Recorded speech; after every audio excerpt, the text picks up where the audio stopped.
ডিজক্সিন এটা পজিটিভ আইনোট্রপ হিসেবে কাজ করে, কারণ কন্ট্রাকশন ইনক্রিজ করে।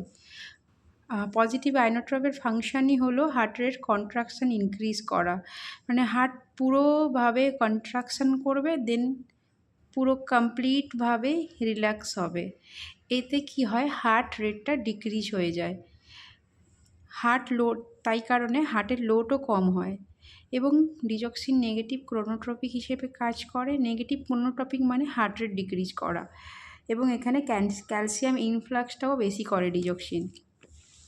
এটা মেনলি এএফএও দেওয়া হয়, কারণ এটা হার্ট রেট ডিক্রিজ করে বলে। ডিজক্সিনের থেরাপিউটিক ভ্যালু সবসময় 0.5 থেকে 2 ন্যানোগ্রাম পার ml এর মধ্যে মেনটেন করতে হয়। যদি 2 ন্যানোগ্রাম পার ml এর বেশি হয়ে যায় টক্সিসিটি কজ করে। Sign and symptom of digoxin toxicity হিসেবে মেনলি গ্যাস্ট্রিক সিমটমটা বেশি দেখা যায়।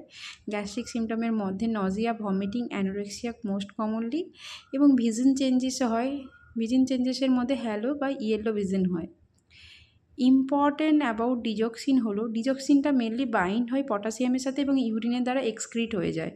কিন্তু যদি ডিজক্সিনের পরিমাণ বডিতে বেশি থাকে এবং পটাশিয়ামের পরিমাণ কম থাকে, তাহলে সেক্ষেত্রে পটাশিয়ামের সাথে ডিজক্সিনের বাইন্ডটা খুব কম হচ্ছে, ডিজক্সিনের পরিমাণ বেড়ে যাচ্ছে বডিতে, যেটার কারণে টক্সিসিটি তৈরি হয়।